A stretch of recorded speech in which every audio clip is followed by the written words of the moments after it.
excited about the play, Private Lives, and I'm excited to be talking to Toby Stevens and Anna Chancellor. Hi. Hello, both of you. How lovely. Private Lives is my most favourite thing on the planet. Is that okay? How many times have you seen it? Okay. Probably about 5 times. You haven't, Gaby. Yes. You're so educated. No, I know.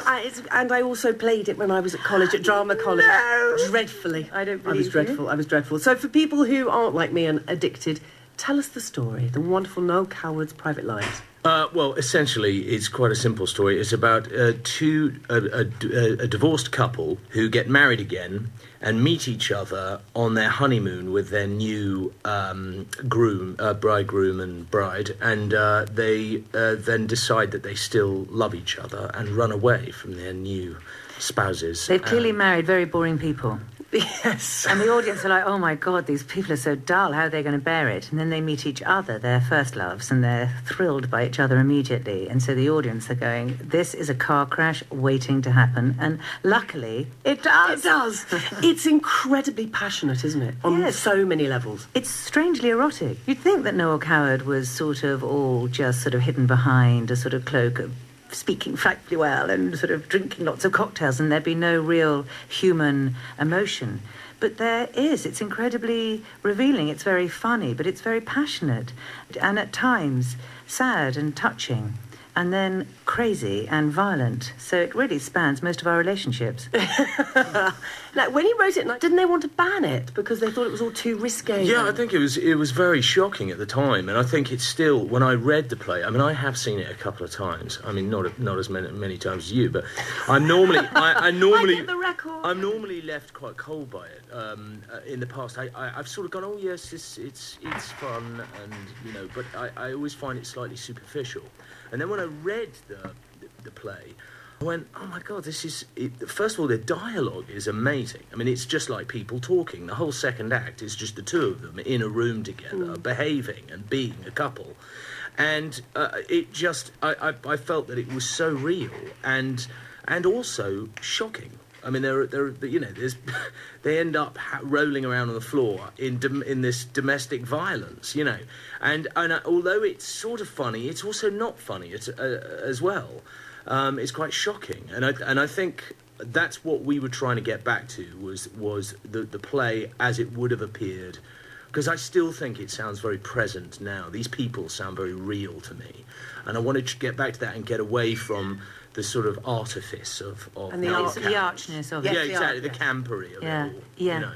But going to do a play like this, is it tougher to do something that everybody knows, that people have done before? And Toby, your parents have both done. Is it tougher to do that than to do a new play? Well, I hadn't seen the play before, so I think I was able to approach it a bit like it was a new play, because for me it was. So I think if I'd had a very received opinion of it and had seen so and so play it brilliantly and so and play it badly, and although performing it in front of Maggie Smith wasn't that easy.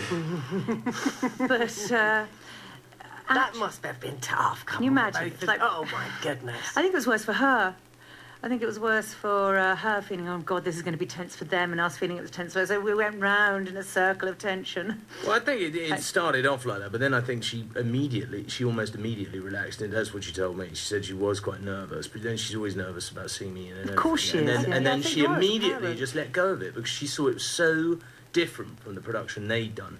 Their production was, by all... I didn't see it, I was 2 at the time, but apparently it was amazing. But it was totally different. It was a different time, and they did it in a very different style. And we're very different characters. I think Jonathan, our director, wanted us... he wanted us to sort of be ourselves. And I think it does allow for that, strangely. It is a very character-driven piece. So although you'd think these must be very specific characters, in fact, there's a lot of freedom to be who you are. Do you think that as actors you have to do that? I mean, you've both been in incredibly famous films, in TV shows.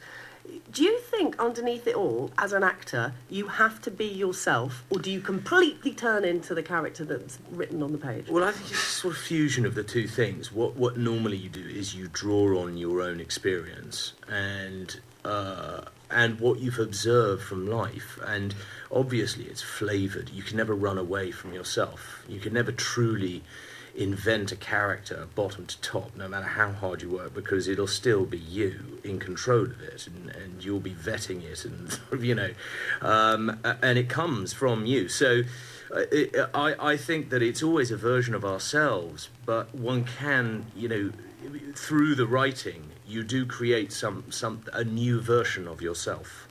But you have to channel your own experiences into what you do. Otherwise, it's totally... Yeah, I mean, look at Michael Douglas as Liberace. That'll be a side of himself, won't it? It must be.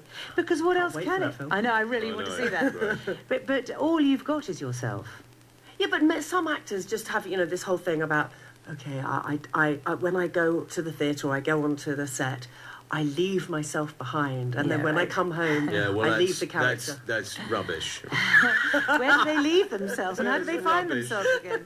One can occasionally have a moment of grace where you do forget, you almost forget yourself on stage, because you are so in the moment, and so... you've reached a point where you've rehearsed it so much and you know it so intimately, and you're in the zone where you can actually you do actually feel like you're having a sort of out-in-body experience, which is lovely, and that's what we always try and, you're always yearning for that. Surely that's what stage work is all about. Like in real life. Yeah, you want to hit that zone where you really are flying, but it doesn't last. It only lasts for small periods of time. I mean, you can't sustain that for a whole performance. It's like life. You don't want to be always thinking about yourself. You want freedom from self. That's when you're having your most fun, isn't it? Well, it's you, definitely, because you are... I mean, I've now met you a few times, and you are so incredibly happy and full of joie de vivre. You really are. Well, I try not to think about myself too much. If I'm thinking about myself, then I feel rather depressed. Okay, we won't think about it. No, don't be depressed about yourself, because you have been... You had viral meningitis, didn't you? I did, yes. Well, did I tell you it was fun? Well, surely that wasn't. That must have been one of those depressing things. But that's what you... Did that change your opinion on life? Because you said you got married straight after that, didn't you? I did, yeah. No, I did actually slightly think that one moment I was fine. The next moment I was on a gurney. Do you know what that is? Yes. It's a hospital bed being rolled through a corridor in Manhattan and looking at those big skyscrapers and going for an MRI scan. And I thought, is this where my life changes? Overnight. Maybe, have I got a brain tumour? Am I okay? I did think all of those things. Yeah, because everyone seemed very worried, and the pain was excruciating. And I felt like an alien was ripping out of my back, strangely, as well as my head. But didn't you have a lumbar puncture as well? You've got such a good memory. And the lumbar puncture went wrong, and they had to take blood out of my arm and inject it back into my spine. Ew. Then I had to go back on stage, and I thought, and I had to do... What do you mean you went back on? You didn't go back on stage then? Yes, afterwards? I did, because I'm a trooper. Dr. Footlights. Yes. So if you're going to come to Private Lives, you can be sure that we'll be on stage. No matter what. Viral meningitis or not, I won't be there. Yeah. But then didn't you then get married? Then I got married because they said, who's your next of kin? And I went, well, I had been with Rita, my partner, for 15 years, but we're not married. So they went, oh, well, strike him off the list. No. He's not your next of kin. And then tears rolled down my face. I thought, but he's going to be the one who's going to come and hold my hand and live through my recovery with me, which he did. And I turned into a 90-year-old woman. And it took me ages to walk up the street. Yeah. So how did you go on stage if you were 90 years old? Interestingly, I had the energy. I turned into 90 when the play stopped. When the curtain came down, I aged like the portrait of Dorian Gray. And that's when Reader was there, and he was in New York for the first time, and he was like, oh, God, Anna, can't you walk to the end of the street? And your daughter, of course, as well. That must be really frightening for her. Did you have those moments where you just thought, because you're feeling that ill and you don't know if it's a brain tumour or whatever it is, and you think, my little girl? Well, she was there when I woke up in the morning with this incredible headache and being sick everywhere, and I knew there was something wrong. And she was meant to go back. She was flying back to England. I remember clutching my head and just shoving her money. Just go and get a cab. Go, go. I knew I couldn't sort of get her on the aeroplane. She was like, are you all right, Mum? I was like, no, you've just, do it. I'm afraid you're going to have to sort this all out yourself. I was just trying shoving sort of dollars into her hand. And did she go home then? She went home, and I went, Alan Rickman was our director, and I went to his flat. When I got there, he's got this marvellous flat in New York, and I was just sick all over the bathroom floor. If you're going to be sick somewhere, it has to be a marvellous bathroom floor of Alan Rickman. Exactly. Yeah. That's like, well, thank goodness that all changed for you. I mean, you've also had some pretty life-changing moments, haven't you, where you changed the way you were living your life and how you were, drinking a lot. I know you've been very outspoken about it and you've written about it before, but that must have been pretty life-changing. Yeah, I mean, it was. I mean, it's actually quite a long time ago now. God, it's about 12, 13 years. I know, people never stop reminding you. Sorry, apologies. No. I mean, I'm glad I am. I mean, I remind myself about it, but it's one of those things where I'd seen my dad die of alcohol-related disease, liver and whatnot, and it was such a horrendous experience, and I'd actually given up drinking in the last sort of year of his life to sort of see if that could influence him in stopping him, and it obviously didn't. And then as soon as he died, I started again, and it just got totally out of control, and I knew that I had exactly what he had. And after about 2.5 years of that, I reached a point where I just thought, I can't do this. I can't go the same way. I can't do it to people around me or myself. So you did this for yourself? Nobody else did. I did it. I've got friends who've done it through AA and stuff, but I chose to I was in a very lucky position. I'd actually just gone to New York and I was about to start doing a play for the Lincoln Center. And they put me in this really lovely apartment looking out on Central Park. And I just thought, I remember arriving there and I bought a bottle of vodka on the plane. And I drank about half of it by the time I got to the flat. And I just looked out the window and I thought, I am going to crash and burn in this play. I'm really out of control and it's just going to be awful. It's going to be so embarrassing. And I looked like a tomato at the time as well. I was so sort of bloated and kind of... and I just thought, I've got to stop.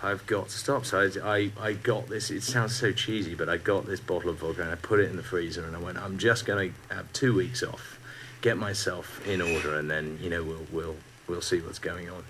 And I was incredibly ill for about a week. And during the day, I was all right. It was just, it was the night times that was horrible. And I was just sweating a lot and kind of feeling awful. And then after a week, I felt so amazing.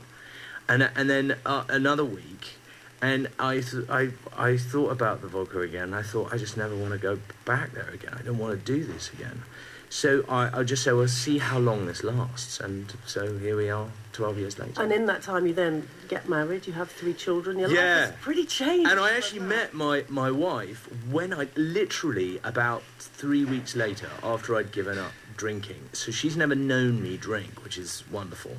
Because I was a lot of fun when I drank, but I wasn't much good at relationships. Yes, exactly. I was a very jolly tomato. You were a puffy tomato. But, but she's in the play, isn't she, as well? She plays Sybil, my new wife. And it's actually great because when we did in Chichester, I'd been away in Ireland for quite a while, so it was great to spend some time with her because we've got 3 kids, and nice to see your wife. I never see her even when we're around the kids because you just all your attention is with the kids. It's all about the children. Yeah. And I've just got back from South Africa. I've been there for 6 months, so it's great to just spend some. So it's time nice you see her every night then in the theatre when you see her every night. Great. Can't get away from one another. Okay, I'm going to give all... Now, this is wonderful. The wonderful thing about this show is that every morning at 10 a.m, the box office is releasing 10 tickets at £10. And it's... Please, I urge you, they can't, I can, urge you to go and see this. It previews from the 22nd of June, and it ends on the 21st of September. If you want to see it, their box office number is 0844 482 5130, or you can go to www.privateliveswestend.com. Really wonderful play. The other thing about this play, it has a piece of music. And as we have every Saturday, a Saturday sing-along, Anna looks terrified, Toby's sighing. We're going to keep the music up, and it's a wonderful piece. It's a wonderful, wonderful piece. And may I just, if I can, tell you a little private story? I know I told you this already. My dad used to sing this when I was a child every morning when he shaved. Really? Yes, so for some reason, I know this terribly well too. I also have to say, we don't sing it in the production. I know, but you're singing it now. Let's play that music. You sing it, Gaby. I'll join in. I'd like to join in. Someday I'll find you.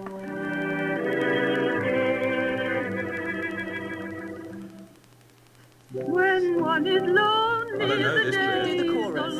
Anna's sitting back. Life is so sweet. You can just do the chorus. Well, you gotta help me out, darling. We meet Please. each She's night. blushing. I'm actually blushing. It's not just those pills I took this morning that send me red. I take these pills that send blood to your brain. Here we go. Here we Ready? go. Yes, we'll all do it. Bye. Someday I'll find you, moonlight behind you. Come on, I'm doing it. True to the dream I am dreaming. As I draw near you, you'll smile. A little smile. For a little while. Just a Hand in hand. hand in hand. I'll leave You never, love you Forever. all our Past sorrows. This is fantastic. Toby Stevens, Anna Chancellor, and everybody who's joined me this morning on the show. It's been a total joy. I'm back next week, midday next Saturday. I love Toby Stevens and I really love Anna Chancellor. Thank you, guys. Bye-bye. Thank you.